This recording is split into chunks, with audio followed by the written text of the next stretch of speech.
Hi, my name's Ed Poole. I'm a former Labour Party activist and I've recently left the Labour Party. And I'm now talking to other political activists about what they're up to outside the Labour Party with a view to thinking about what I might be doing in future, and hopefully it'll be useful to other people. Today I've got John Urquhart with me from the Harmony Party, and he's going to tell me about what they've been up to. Hi John. So could you tell us a bit about the Harmony Party? Yeah, sure. Hello, I'm John. I'm the General Secretary and founder of the party. Essentially, Harmony is a deliberative democratic socialist organisation. The idea is that we're trying to create an organisation that encapsulates a lot of the core ideas that are found on the left in its structure and in its organisation. So sort of a walk the walk kind of idea, but in a political party. We plan to stand candidates in elections in the future. We've already got a growing membership.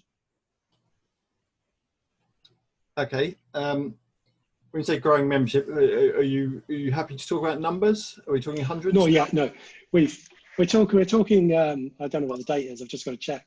So we started on the 30th of June. We're coming up on the 20th. What I will say is that the amount of money that I personally donated to the party has been dwarfed about 40 times already. Oh, okay, brilliant. So getting some traction, you think? Yeah. Brilliant. So you said you want to stand candidates in a general, in local elections, general elections, what sort of? All of the elections is the answer to that question. We would like to stand candidates ideally at every level. We also want to spawn sort of sister parties who have the same ideals and the same constitution for Wales, Northern Ireland and Scotland. And I don't know whether we'd have time to stand at the next election. I think it's next year in Wales and Scotland. I don't think there'd be time for that at the moment. There might be, I don't know. We might manage to stand one candidate or something. But the idea would be to eventually stand at every level. So one of the main issues we have on the left historically, I think, is obviously getting along and working together. So how do you see Harmony approaching the issue of unity? So in relation to several different issues. So what's the issues on? It's firstly the EU. So quite a lot of people still want to. There's a lot of campaigns to rejoin the EU, that sort of thing. How would you approach that? So I think the left is more divided on the EU. Sorry. It's okay. So I think the left is more divided on the EU than many people realise. I think a lot of people have under the surface feeling, shall we say. For example, Jeremy Corbyn himself was not very pro-EU ahead of the election, but because many of us, I think, the referendum, sorry, I think many of us didn't trust the Tories at all on Brexit. I think the question didn't really matter. It was more a case of we can't trust them anyway, so it's no. If they'd come to me and said, can we build a house? I might have said no, to be honest with you. I didn't trust that government under Cameron. So, I mean, in fact, we couldn't trust Cameron to build houses. They said they would build, what was it, 500,000? Was it 250,000? And they didn't build any over a 2-3 year period. So I think Harmony is going to be useful to the left because one of the key things in our constitution is that unlike other political parties, we don't have a clause that says you can't be a member of another political organisation. Okay. So if you want to be a member of another political organisation, you can be, and you can be a member of Harmony. And that's, I think, of particular value for left unity, because there are a number of organisations on the left that have very little interest in contesting at the ballot box, but do have interest in organising on issues. And so there can be, for example, on the EU, those people can be included in our discussions more freely than they would be in another political party, which they wouldn't be allowed to join. So we should be able to have a broader variety of voices specifically from the left in our party than you would find in, say, Labour. Okay. So some of the other issues that have been divisive on the left recently, should I say? So I'll just go through those kind of one by one. So one of the big ones at the moment, which perhaps we're not the people to be discussing this, but is trans rights. So that's obviously there's, I know with the NEC elections coming up in the Labour Party, there's a lot of discussion about some of the left slate having what some people view as questionable records on trans rights. And there's, from what I can see, there's very strong feelings on kind of both sides of the debate. So how would you go about addressing that? At the moment, the Labour Party seems to be hoping to ignore it.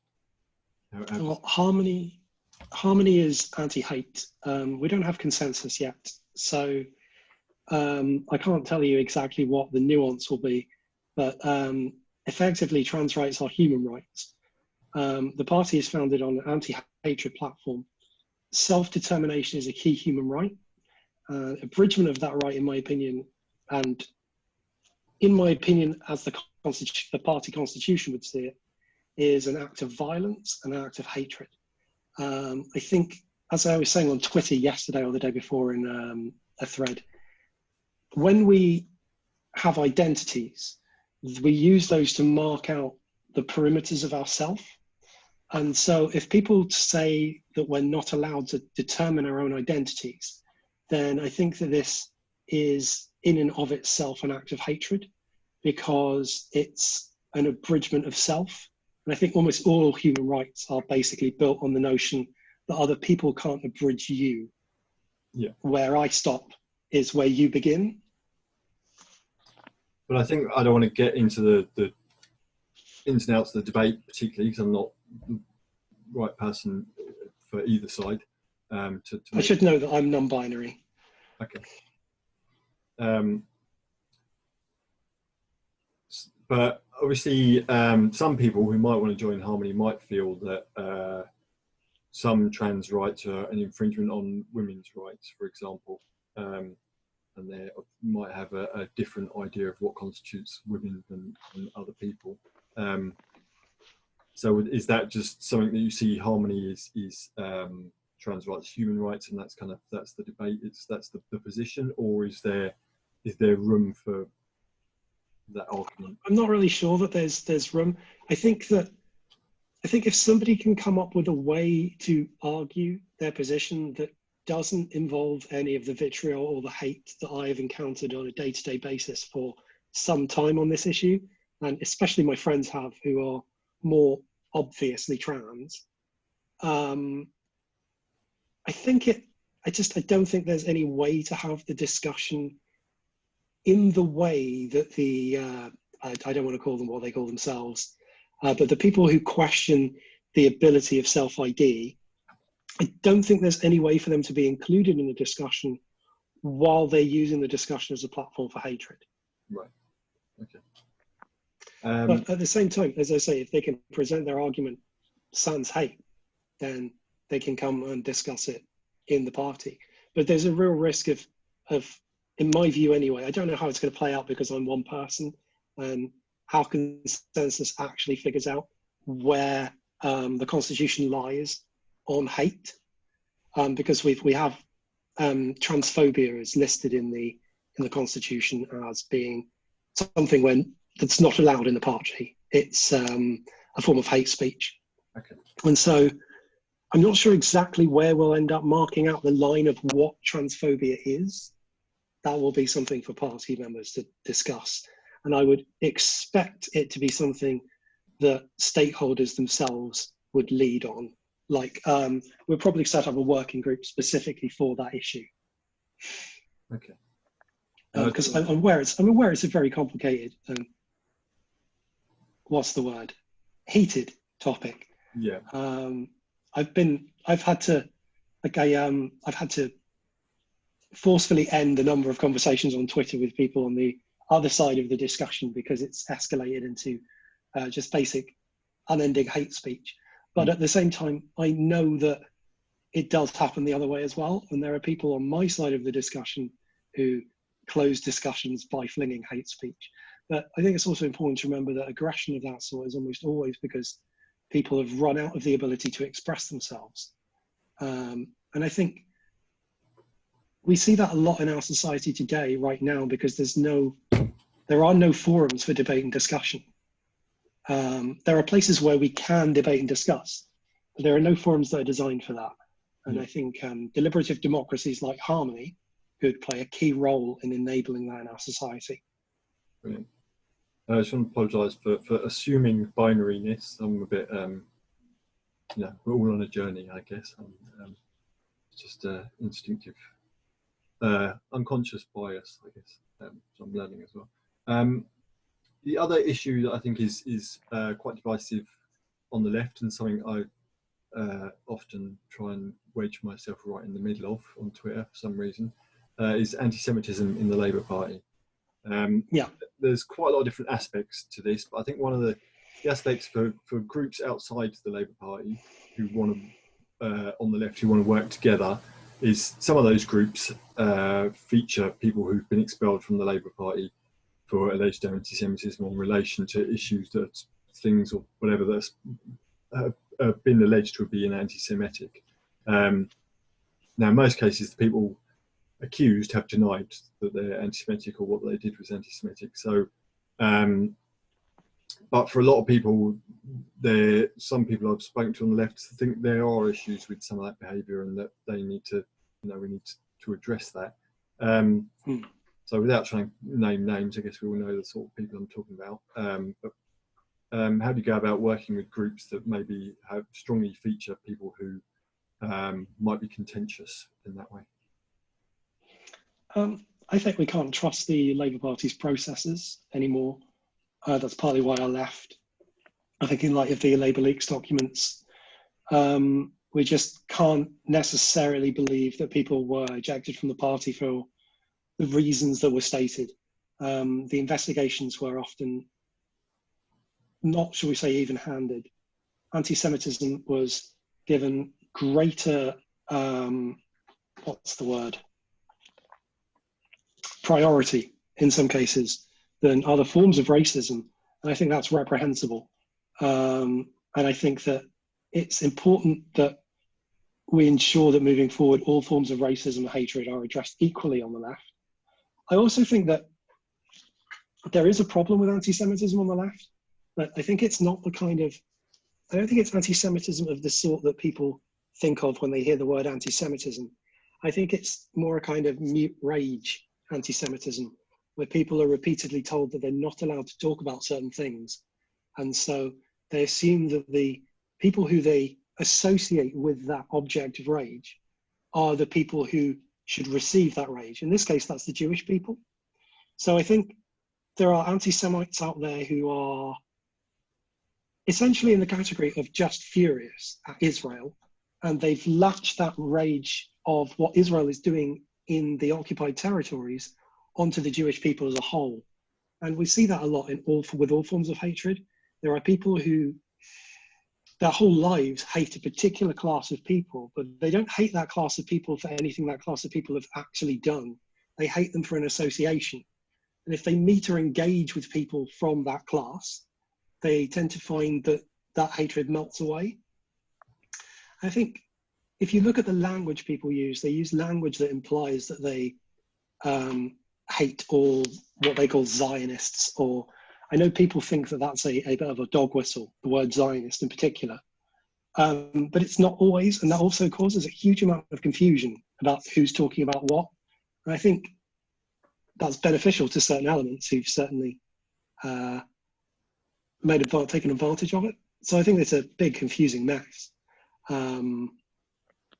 which is just, I think we need processes to ensure that when we talk about anti-Semitism, we talk about it fairly to everybody involved. And also that we understand that people who are enraged are not necessarily deserving of ostracization from society because of that rage. Sometimes rage has a genuine source, and sometimes that gets expressed in very ungenuine ways and in ways that need to be curtailed, but don't necessarily discredit the origin. We're happy to work with people who were expelled from the Labour Party for anti-Semitism, in that we just don't trust the Labour Party's processes. So there's no point in us saying, oh, we can't work with you because the Labour Party decided you were bad, when we don't know that the Labour Party's processes are true. But if you look beyond the processes, most of the high profile cases, we know what's gone on, we know what the accusations were, and we've seen, mostly video footage, as it turns out. So we can make a determination of what we think is or isn't anti-Semitic, wrongly or rightly. Yeah. But whichever way we decide on some of these issues, there's going to be people on the left who it's going to be contentious with, I think. And I guess that's what I'm getting at, is how you arrive at those decisions and what you'd... I think that'll be, in terms of harmony, that will be something that we will decide internally by discussion and debate and democracy, as we will do with absolutely everything.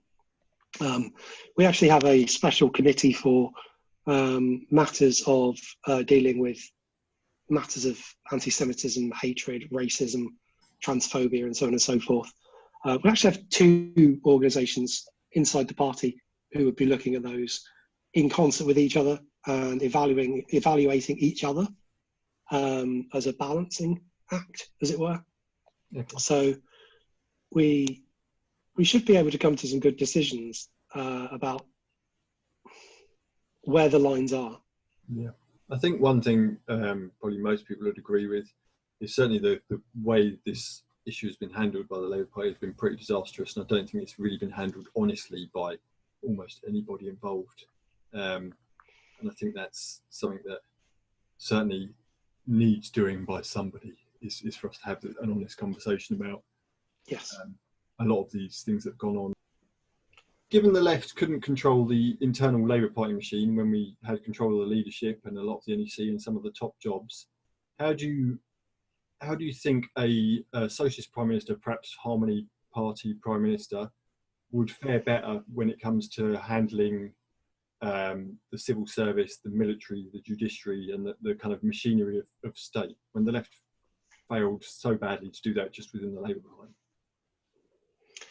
I think the key thing to address there is that Harmony would have significantly greater legitimacy in dealing with those groups because of the way our decisions are taken.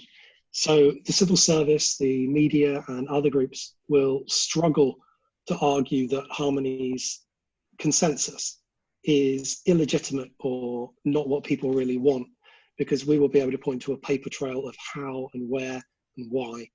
And we effectively, Harmony is, if you look at it from a different angle, is kind of building the structure of government before you get to government.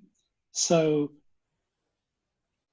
while the civil service is already in place, we would have a structure inside the Harmony Party that would help support people, a prime minister, a cabinet, just members of parliament, in their day-to-day job alongside the civil service in, hopefully, I think, a way that the Labour Party couldn't quite achieve because it didn't crowdsource it in the way that we would. Okay. So that brings me on nicely to the next bit. So what's the obviously, and I understand that Harmony is a fairly new organisation and things might change, but what's the current structure and the way you see that evolving of the Harmony Party? How are decisions made? Who's the leadership? As Tony Benn said, how do we get rid of you if we don't like you, if you're the leader? How does it work? So Harmony is a deliberative democracy. That means that everything is debated and discussed. But rather than everything being debated and discussed by the party as a whole every single time, which would obviously be unwieldy and probably quite annoying, we have assemblies. And assemblies can be either working groups or committees. Working groups are members of committees, and members are members of working groups. So each area has a working group that looks at that area and develops consensus and makes decisions about that area. We have the policy societies, which produce party policy. Haven't yet, I should know, but will soon be producing party policy. We have individual societies underneath the umbrella policy society that then focus. So there's a policy society for civil rights and social justice.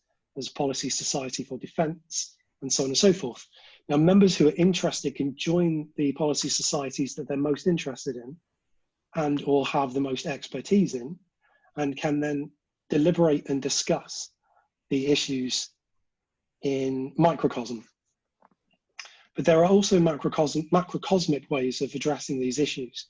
So if the Policy Society for Disability makes a particular consensus decision, and somebody who isn't a member of that society thinks that's a bad decision, they can go amongst the members, they can collect petitions, and if they collect enough petitions, then I, the General Secretary, have to call what's called an all thing, which is basically like a party conference, but on a specific issue. And then we would deliberate and discuss, and if necessary, we would hold a vote if there was more than one option on the table at the end of the discussion. And one of the things that sets Harmony apart in how we approach decision making is that we're not majoritarian. So we don't use a majoritarian voting system. We use a voting system called STAR, which I absolutely always forget what the acronym stands for. But essentially it's a system whereby you have 2 rounds. In the first round, you score your choices 0 to 5. If you don't want an option, you just give it 0. If you absolutely definitely want it, you give it 5. If you're tepid on it, you'd give it 3. The 2 candidates that have the highest score go through to an automatic runoff round, and then all the ballots are compared, and the person who wins on the most ballots, i.e. who has the highest point score per ballot, is then the winner. And the reason we've gone with that is because it gives us not just a sense of which option we want the most, which is what you get with a majoritarian system, but also of which options we were enthusiastic about and how enthusiastic we were for them. So that if we come back to this issue in a year or in 6 months' time because the situation's changed, we don't come back to it fresh as if it's a new issue. We come back to it with the understanding of how we reached consensus before. Okay. And that happens like at every level of the party, from a small working group looking at how they can, for example, get the message out about the party in Woking. They would be making decisions in the same way as a big policy society making decisions about how the party writes its manifesto. Okay. So in terms of the various groups, people self-nominate for those groups? Some of the groups you're automatically a member of when you join, like the Policy Society, and your constituency society you're a member of automatically when you join. Others you have to elect to join, like the Operational Working Group, which helps the Secretarial Committee, which is a group of secretaries who are elected officials, and me, the General Secretary, who take care of day-to-day running of the party. But we have to act within the consensus of the party. And if any member thinks we don't act within consensus of the party, they can get a petition to kick us out. So okay. That answers your other question, I think. If you want to get rid of me, it's as easy as getting together enough petitions, and then you kick me out and you elect a new General Secretary. Okay. Is there kind of precedent? Have you borrowed this model from somewhere else, or what? It's actually quite similar to a lot of models invented on the left. Workers' committees in anarchist communism, for example, have a lot of characteristics in common with Harmony's model. Harmony's model could be described as an adhocracy, which is a popular form of organization, if you want to call it that, amongst certain anarchist groups. I myself am a social anarchist more than a socialist in some ways. So like it's an attempt to try to draw together lots of different organizational ideas from the left with a deliberative democracy system, so that every decision is taken by everybody collectively and we're all involved in it. We've all put something into it. So even if we come to a decision that's against your decision, against your opinion, you've still put something into it along the way. Yeah. Okay. Sounds good. Sounds interesting, definitely. And the final thing I want to know, I guess, is obviously, as always, throughout the years I've been involved in various left-wing organisations. I was kind of at some of the very early meetings of Left Unity, for example, before before kind of drifting away from that, and then obviously Corbyn happened, and it kind of, a lot of these things, projects kind of got put aside. But over the years, we've had lots of attempts at new left-wing parties and new left-wing projects. What do you think sets Harmony aside from all those? What's going to mean that you guys make it where others haven't? I think timing is, to be honest with you, the key thing here. I think with the things that have just happened with the Labour Party, with Jeremy Corbyn's fine work in moving the Overton window leftwards, with Bernie Sanders doing the same across the pond in America, with Donald Trump making the arguments that we on the left have been making for years much more visibly urgent. I think it's a time for it. I think when the far right rises, the left inevitably comes to the fore in opposition to it. And I think this time, if we can have if we can build something that has the legitimacy of its members behind it in a intensely democratic way, then we can seize them out of it. I don't know if you've seen our disco media spot so far. No. Democratic, inclusive, socialist, compassionate, and open. Okay. There was an accident. I did them in a different order, and then someone went, "Oh, disco," and I was like, "Well, I'll have to do them in that order now." So yeah, I mean, open is last, but it's first in many ways. It's important for us to be transparent and open about what we're doing, and that's why we have the party moot, which I don't know if you've seen or heard of yet, really. But that's where. On your Twitter, I think I saw it yesterday. Yeah. So the party moot is a digital portal, basically, for our democracy. Almost all of our democratic action is going to be taken on that portal initially because of the pandemic. So that's going to be interesting to try to organise. Yeah. So everything will be visible is the thing. We're going to be inviting people in to our assemblies. People who are not members will be free to talk in assemblies as well. So for example, if we're talking about I saw a thing on Twitter today about a company who is selling off a bunch of houses. And so they're evicting people from those houses. And if we were, say, having a discussion about that in our policy society, we could invite a bunch of residents to come and talk, and that would just be a normal thing. So you don't have to be a member to talk in our assemblies. You only have to be a member to vote. Okay, sounds good. So that also means, of course, that party consensus will be formed partially by non-members because we won't always have a vote. So sometimes if consensus gets formed before the voting point, if there's only one option on the table, that's consensus as far as the Constitution is concerned. So that means that if we don't ever need a vote on that particular issue, then non-members will have had a say in it. And so I think in a sense will be a bit unusual in that members of the public who aren't members of Harmony will be able to have a say in the party without joining. But the best way to have a say will be to join. Okay. Just on that, if it's online and it's open and anyone can get involved and shape policy, how another issue we have on the left is people from tiny little organisations join bigger organisations and try and take them over and steer them in a different direction. So how would you protect yourselves from something like that? Well, the funny thing is that the structure of Harmony is sort of inherently protective against that, because if you look at the structure in yet another way, if you stand in a different position, it's kind of cellular. So you'd have to either have a majority of people in the party supporting you in order to take it over, like a straight majority, because you'd need to get petitions up, you'd need to consistently win votes, and so on and so forth. And at that point, everybody on the left would leave the party and go somewhere else. Or you would need to somehow game elections, and that's why we use the star vote.